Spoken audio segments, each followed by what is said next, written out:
야곱과 그 아들들이 모두 애굽으로 이주하게 되고 정착하게 되는 땅이 바로 이 고센 땅이라는 거예요. 초기에는 딱 70명 정도가 이 야곱의 가족들이 야곱과 그 아들들이 그 가족들이 총수가 70여 명 정도 됐어요. 그래서 그 고센 땅에 정착을 했어요. 애굽의 그 바로 왕이 아주 좋은 땅을 선택하게끔 해가지고. 그런데 그 70여 명이 그로부터 430년, 지금 이 출애굽 시대에 이르기까지 장정만, 남자만 60만 명이 넘는 거대한 이스라엘 민족으로 이루어지게 됩니다. 그러니까 남자 수만 60만 명이라면 뭐 아이들, 여자, 노인, 모든 이스라엘 백성들을 다 세어보면은 전체가 200만 명 정도로 추정하게 됩니다. 아니, 지금도 200만 명이면 굉장히 많은 수인데, 그때 당시에 200만 명이라면 엄청나게 많은 수라고 할 수 있습니다. 아마 한 나라를 정복할 수 있을 만한 수가 아닐까 그렇게 생각이 됩니다. 수가 어마어마하게 늘어났죠.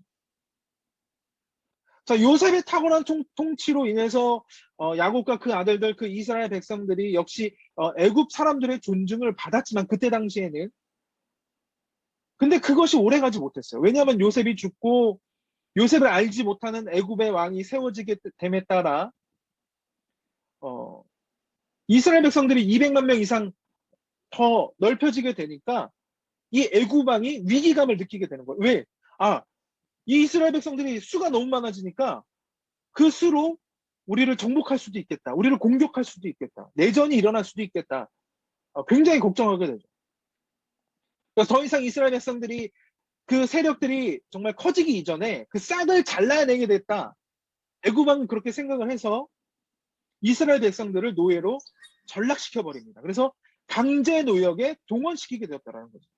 뭐 지금 이집트에 있는 뭐 피라미드, 뭐 바로 그 애굽 왕의 왕궁 이런 같은 그런 건축에 동원하게 되죠.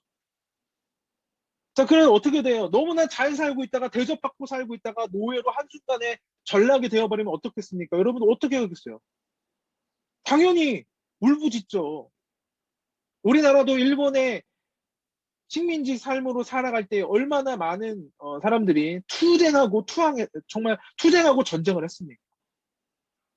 이스라엘 백성의 그 고난이 정말 극에 달할 무렵에 하나님께서는 백성들의 그 부르짖는 음성과 기도를 들으시고 그 백성들을 구원하시기로 작정하셨습니다. 아직 넘겨주시면 안 돼요? 아직 1번이에요. 네. 자, 그리고 누구를 부르셨느냐?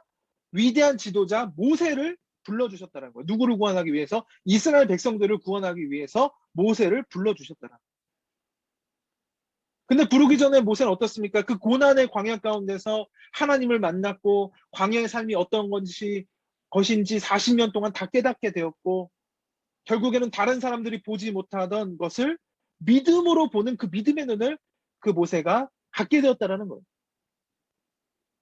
눈에 보이는 바로를 이제는 두려워하는 것이 아니라 눈에 보이지는 않는 하나님, 선능하신 하나님을 두려워함으로 하나님 말씀에 순종하고 나아가게 되는 모세로 그 위대한 지도자로 하나님께서 부르셨다라는 거예요. 자, 모세처럼 이스라엘 백성들처럼 하나님의 택하신 백성에게 그 환난과 고난과 그 광야의 여정은 고난으로 끝나고 멈추는 것이 아니라 축복으로 바뀌어지게 된다라는 거예요. 그 이유가 무엇이겠습니까? 하나님께서 택하신 그 백성의 고통을 보시고 들으시고 기억하셔서 그리고 직접 그 삶에 개입해 주시고 함께 하심으로 말미암아 그들의 모든 고통을 응답하시고 하나님의 축복의 약속의 땅으로 인도하셨기 때문에 축복이 될 수 있다라고 말할 수 있는 거예요. 자, 지금 여러분들과 함께 하시는 여러분 그 하나님을 믿음으로 바라보시기를 바랍니다. 그때 하나님이 직접 우리 인생에 정말 직접 만나주시고 개입해 주셔서 세상으로부터 오는 모든 두려움과 절망을 사라지게끔 우리들의 그 모든 능력을 부어주실 줄로 믿습니다. 자, 넘겨주시고 자, 두 번째로 하나님께서 택하신 백성이에요. 이 하나님께서 택하신 백성에게는 두 가지 특징이 나타나게 됩니다. 어떤 특징이냐? 현재의 축복이 전부가 아님을 알고 그 축복에 안주하고 있지 않는다라는 거예요. 자, 아까 그 고센 땅이라 그랬잖아요. 고센 땅. 이 고센 땅은요, 굉장히 기름지고 부유한 축복의 땅이었어요. 늘 나일강이 범람하고 그 땅을 기름지게 만들어서 곡식뿐만이 아니라 그 곡식으로 말미암아 정말 많은 동식물들이 살아갈 수 있는 아주 비옥한 땅이었어요. 95%가 사막인 애굽 땅에서 이 고센 땅은요, 그야말로 차원이 다른 풍요의 땅이었습니다. 인간적으로 굉장한 풍요의 땅이었어요. 그때 당시 이 고센 땅에서 목축업, 소를 키우는 그런 목축업이 굉장히 성행했다라고 합니다. 그래서 나중에 아론이 이제 모세가 10계명을 받으러 산으로 올라갔을 때에 어떻게 돼요? 뭐 만들어요? 금송아지를 만들죠. 왜 금송아지를 만들었겠어요? 이 고센 땅에서 오랫동안 살았기 때문에 그러니까 그 소의 형상으로 만들었다라는 거예요. 그러니까 소의 신을 믿는 사람들이 이 고센 땅에 너무나 많이 살고 있어요. 왜? 목축업을 하고 있기 때문에. 잘 기억해 두세요. 자, 소를 키우는 비옥한 땅일 정도로 정말 풀도 많이 있었고 곡식도 많이 있었다. 아주 비옥한 땅이었어요. 옥토 중에 옥토. 자, 이런 땅을 이스라엘 백성들이 살고 있었다. 굉장히 큰 축복이죠, 여러분들. 금수저예요, 그냥. 잘 살고 있는 거예요. 뭐 지금 강남, 반포, 정말 지금 땅값 많이 오르고 있는데, 뭐 가만히 있어도 땅값이 그냥 원래부터 올라 있었던 아주 좋은 땅. 애굽에서 가장 금덩어리 땅. 그런 땅이 바로 이 고센 땅이었다라는 거예요. 그러니까 이스라엘 백성들이 70명에서 60만 명, 60만 명의 전체가 200만 명이 넘는 대민족으로 이룰 수 있었던 것이 이 고센 땅이 너무나 좋았기 때문에 잘 먹고 잘 살았기 때문에 뭐 애들도 많이 낳고 많이 어? 번성하게 되었던 거죠. 자, 그런데 한번 잘 생각해 보세요. 잘 먹고 잘 사는 땅, 비옥한 땅. 물론 눈으로 보기에 우리가 직접적으로 우리들의 육신이 살기에는 굉장히 좋은 축복의 땅이죠. 그런데요, 하나님의 관점에서는 이 땅이 결코 축복의 땅이 아니었어요. 하나님께서 아브라함에게 약속하신 그 약속의 축복의 땅, 그 땅이 아니었다라는 거예요. 이 고센 땅은. 단지 하나님의 약속의 땅으로 가기 위한 뭐였다? 징검다리일 뿐이었다. 하나님께서는 자기의 그 믿음의 백성들이 결코 그곳에서 안주하여 살기를 원치 않으셨어요. 왜냐? 그 땅에는 아까도 얘기했잖아요. 금송아지, 송아지 신을, 소신을 모시고 사는 그런 애굽의 이방 땅이었어요. 이방 신들이 난무하는 땅이었어요. 그런데 그런 더러운 땅에 자기의 택한 백성, 이스라엘 백성들이 살도록 한다? 하나님의 입장에서 굉장히 자존심 상하는 그런 입장이신 거죠. 마음에 들지 않은 거예요, 사실은. 그러나 하나님의 축복의 약속의 땅, 그 아브라함에게 약속하신 그 가나안 땅으로 들어가기 위해서는 이 땅이 무엇의 역할을 한다? 징검다리의 역할을 하게 만들었다라. 왜? 이스라엘 백성들을 번성시키시기 위하였어. 그런데 그 하나님이 이제는 때가 되어서 그 이방신들의 땅에서 살도록 결코 가만두시지 아니하셨다라는 거예요. 그럼 우리가 또 생각해 볼 수 있어요. 어떤 생각이냐? 만일 이스라엘 백성이 고센 땅에서 애굽 왕에게 고난을 겪지 않았다면, 핍박을 겪지 않았다면, 과연 이스라엘 백성들이 과연 그 땅을 떠날 수 있을까요? 하나님이 약속하신 땅, 그 아브라함 약속하신 땅, 그 가나안 땅으로 가려고 할 수 있을까요? 가려고 했을까요? 하나님이 야, 내가 너 명령한다. 너네 안 가. 지금 가야 돼. 하나님이 직접 명령하시면 과연 이스라엘 백성들이 네, 알겠습니다. 그 좋은 땅 버리고 갈까요? 험난한 여정이 있는데 광야를 지나가야 하는데 사막을 지나가야 하는데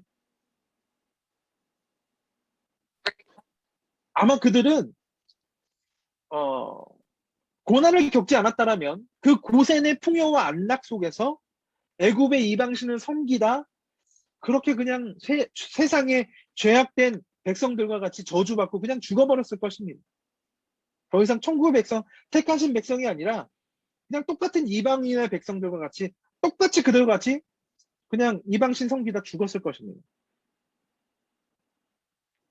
이 고센 땅, 세상적 관점으로 볼 때는 분명히 좋은 곳입니다. 하지만 하나님의 사람으로 살 수 없다라면 그곳은 더 이상 축복의 땅이 아니라는 거예요.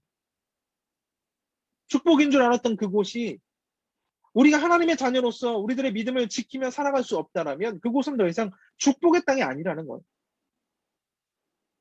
혹시 지금 여러분들이 살고 있는 또 지금 살아가고 있는 그곳 안주하고 편안하고 잔잔하고 있습니까?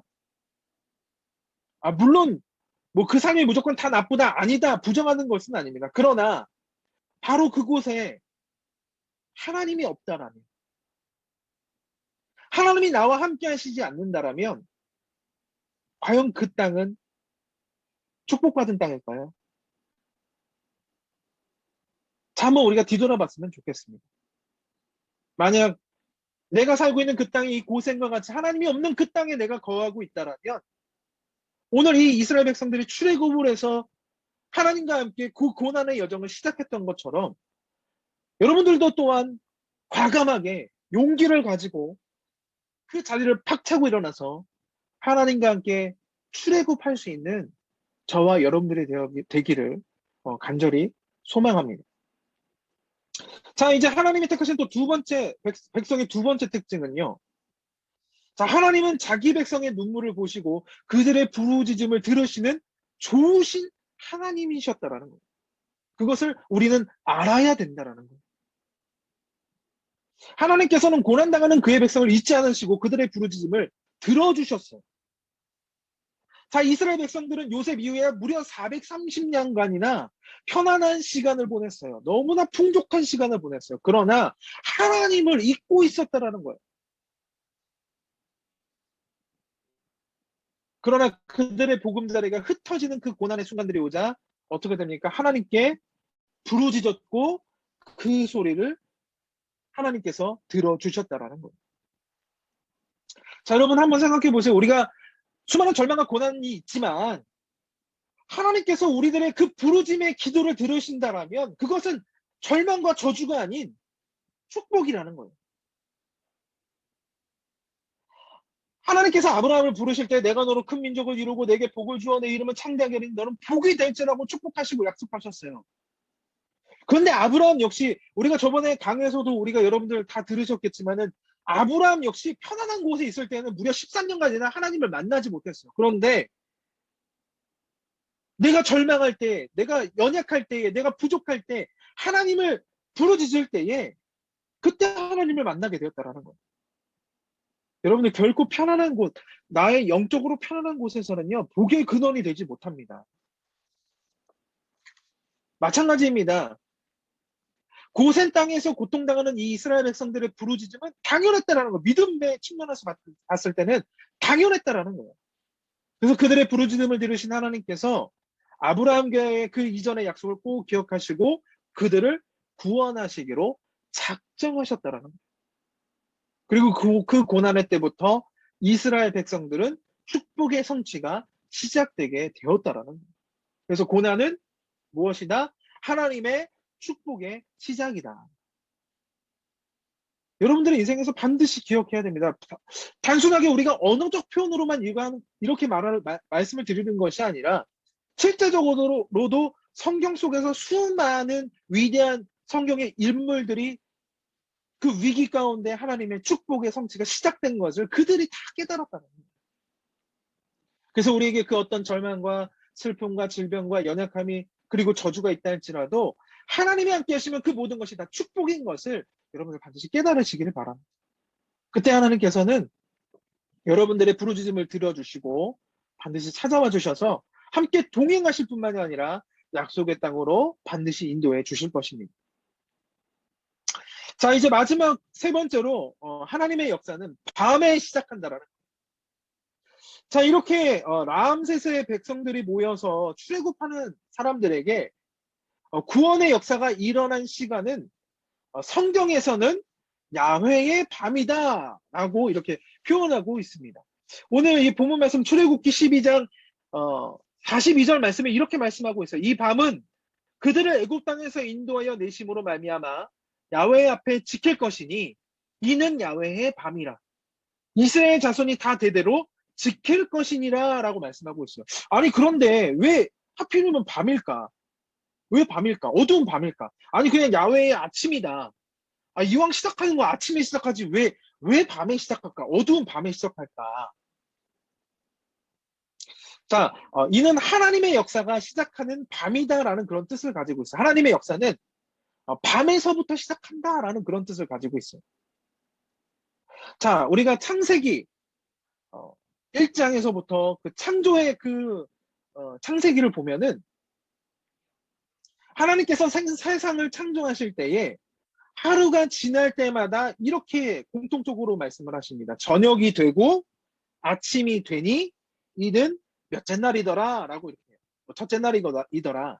저녁이 되고 그 다음에 아침이 되니 이는 몇째 날이더라 라고 이렇게 얘기를 하는 거예요. 자, 저녁이 되고 저녁이 먼저 앞으로 오잖아요. 아침이 되고 저녁이 된 것이 아니라 저녁이 되고 아침이 되었다라고 표현을 합니다. 근데 왜 아침보다 저녁을 첫 번째로 강조를 할까요? 자, 성경에는 나와 있지 않지만 고대 근동 그때 당시 유대 사람들은 해가 지는 밤부터 하루를 시작했다라고 합니다. 자, 왜냐하면 그 이유가 있어요. 뭐냐면은 우리가 잠을 자고 아무것도 하지 않는 그 밤에 야훼 하나님이 일하시기 시작하신다라는 그런 뜻을 가지고 있다라는 거예요. 우리가 낮에 아침부터 열심히 일하잖아요. 우리 스스로. 그쵸? 열심히 일하잖아요. 그럼 밤이 되면 어떻게 돼요? 잠을 자잖아요. 아무것도 못합니다. 근데 그때 누가 일하신다? 야훼 하나님이 일하시기 시작하신다라는 거예요. 더 큰 능력을 가지고. 자, 그런데 이것을 우리들의 인생 가운데 적용시킬 수 있습니다. 어떻게 적용을 하느냐? 우리가 아무것도 할 수 없는 그 인생의 깊은 암흑의 밤, 그 캄캄한 암흑 가운데 야훼 하나님께서 나를 위해 바로 우리들을 위해 일하기 시작하신다라는 거예요. 그래서 야훼의 날은 언제부터 시작한다? 밤에서부터 시작한다. 오늘 말씀 가운데 그래서 이는 야훼의 밤이라라고 말씀하고 있는 거예요. 야훼의 밤에 하나님께서 이스라엘 백성들을 구해내셨을 때에 그들은 광야를 걸어가며 불기둥으로 인도하시는 하나님의 기적의 역사를 직접 경험했다라는 거예요. 자, 여러분들 혹시 지금 정말 칠흑 같은 어두운 밤에 소망을 잃고 억눌림과 고통과 무기력함 가운데 신음하고 있습니까? 특히 요즘에 더하는 것 같아요. 계속 제가 이 말씀을 드리지만 이 코로나 또 오늘도 어제도 뭐 730, 50 몇 명, 53명 더 늘어나고 뭐 델타 바이러스가 변이 바이러스가 생기고 너무 뭐 우리가 생각을 했겠습니까? 2년 전에 이런 날이 올 줄 누가 상상이나 했겠습니까? 이 절망의 날이 오게 될 줄. 이렇게 만나지도 못하고 우리가 이렇게 줌으로 만날 수밖에 없고 예배도 드리지 못하고 정말 무기력하고 절망의 밤에 있는 것 같습니다. 우리들의 삶이. 자, 그런데 여기서 끝나지 않는다라는 거예요. 하나님의 역사는 이 밤에서부터 시작된다라는 거예요. 이 믿음의 사람들에게 야훼의 밤에 역사하시는 그 하나님의 불기둥이 그 하나님의 구원이 임하게 되고 시작하게 된다라는 거예요. 바로 지금부터 시작한다라는 거예요. 자, 이제 이스라엘 백성들이 정말 세상의 축복의 땅, 고센 땅에서 이제는 벗어나서 하나님의 약속의 땅으로 출발하는 이 위대한 광야의 여정, 첫 번째 출발. 이제 이스라엘 백성들과 오늘 이 시간 여러분 모두 이제 잘 시작했으니 마지막 약속의 그 땅에 도착하는 그 순간까지 여러분 모두 낙오하지 마시고 끝까지 이 성경강을 완주하시길. 그래서 정말 약속의 땅에서 여러분들의 인생의 모든 것들이 해결되고 응답받는 그런 기적의 역사, 축복의 시간이 다가오게 되시기를 주님의 이름으로 소망하고 축복합니다. 축원합니다. 자, 이 시간 시간이 몇 분 남지 않았는데 제가 마지막으로 기도하고 오늘 모든 강의를 마치도록 하겠습니다. 사랑해 주신 하나님 너무나 감사합니다. 정말 우리들의 모든 일터에서 또 공부의 그 모든 과정에서 열심히 오늘 하루를 잘 살아가고 이 힘든 과정에서도 주님 앞에 이렇게 말씀을 듣고 가까이 나아갑니다. 오늘 이 출애굽한 이 백성들과 같이 세상의 땅에서 벗어나게 해주시고 하나님의 믿음의 땅, 하나님께서 약속하신 그 축복의 땅으로 걸어 나갈 수 있는 우리 모두가 되어지게 하여 주시옵소서.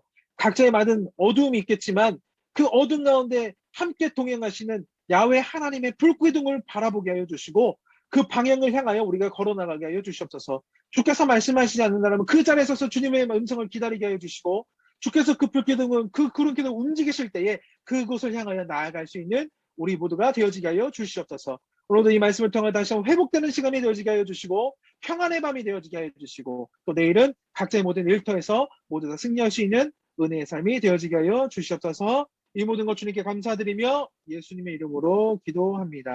아멘. 감사합니다, 여러분들. 지금 딱 감사합니다. 1분 남은 것 같아요, 여러분들. 인사해 주세요.